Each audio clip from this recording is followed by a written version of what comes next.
खुलुमबाय जोंनि बर' हारिनि गासिबो रायजो राजाफोरखौ जोंनि बिएम सेटअप चेनेलाव बरनाय थाबाय जोंनि बर' हारिनि गेजेराव गोबां सुबुंफोरा सोरबा गोमादों मादों बेबायदि जाथाय जागासिनो दं जायनि जाहोनाव जोंबो खौरांखौ मोननाय लोगो लोगोनो नोंथांमोननिसिम दैथायहरो जाहाथे गोमानाय सुबुंखौ मोनफिनो थिग बेबायदिनो दिनै 2 अक्ट'बर नैबे 2020 मायथाइनि 2 अक्ट'बरावहाय सासे सुबुं बा आइजो गोमाना दङ बे चिरां जिल्लानि सिङाव थानाय दथाफुरनि बेयो दायो गोमानानै मानसिया बहा दङ बेखौ दासिमबो मोननो हायाखै आं सावगारिखौ होनानै होदों नैबे बारा बैसोनि नङा हिन्जावसायाबो आरो बेनि गेजेराव बिनि हौवानि मुङा जाबाय रन्जन हाज'वारी आरो बिनि मुङा जाय गोमानाय मानसिनि मुङा जाबाय पुर्णिमा हाज'वारी बेयो चिरां जिल्लानि सिङाव थानाय दथाफुरनि स' नोंथांमोना जुदि नुदोंब्ला कल खालामनो हागोन जोंनि बड' बिएम सेटअप चेनेल हेल्पलाइन नाम्बाराव बेनो जाबाय 7740039057 लोगोसे नैबे हौवानि बा नैबे जाय गोमाजानाय न'खरनि मानसिफोरनाव कल खालामनो गोसो जादोंब्ला स्क्रिनाव गाहायाव नाम्बार होनाय दङ बेयाव कल खालामनानै खोन्थाहरनो हागोन लोगोसे सासे मानसिया गोबां मोजां जोंनो अनसुंथाइ हरदों बिथाङा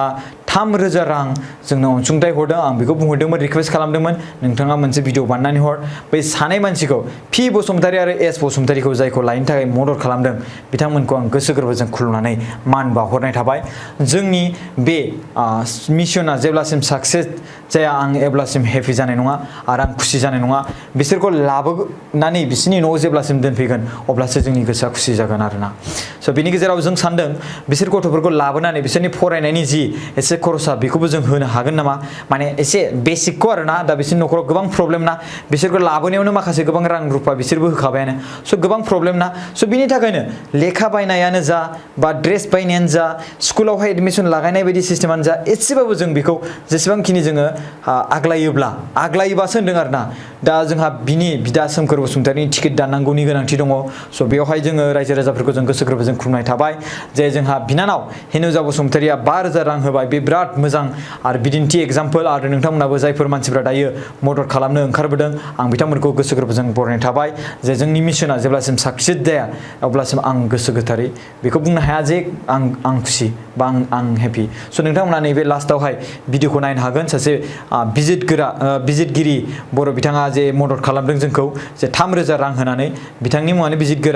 बिजितगिरि बर' बिथाङा गावनि बिबुंथिखौ गावनि भिडिअ बुंना लाबाय स' थेंक इउ स' माच गाइस खुलुमनाय थाबाय खुलुमबाय आंनि मुङा मुस्रि बिजिरगिरि बर' आंनि गामिया जाबाय सिनिपारा आरो डिस्ट्रिक्ट उदालगुरि जा बेंगालराव सानै बिनानावा आलाय सिलाय जादों बिसोरनि थाखाय आं एसे डनेसन खालामनो सानदों 3,000 डनेसन होनो सानदों आं गासैबो बिएम सोदोबाव जा हायो एसे एनै मदद खालाम